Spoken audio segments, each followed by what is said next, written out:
today I'm gonna introduce my prep kit. Number 1 is change cooking order. Activity here is cooking the same dish twice. Participants use a checklist card and a pen to note.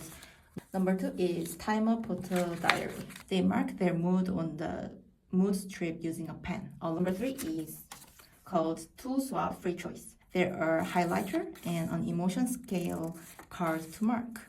A specific tool is assigned using a 4-step card, using a stopwatch and timestamp card. Number 5 is ingredient placement remix. So this is empty kitchen map, so I'm gonna ask the participant draw the kitchen map here, and then they will fill out this kitchen map card.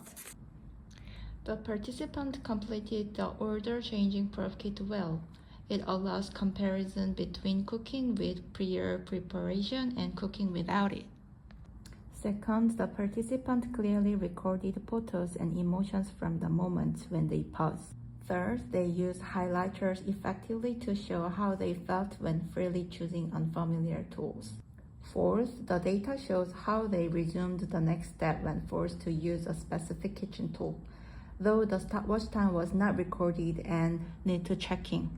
Lastly, the participant drew the kitchen map carefully, noting the layout changes, work concentration, and made it harder to recall the next step.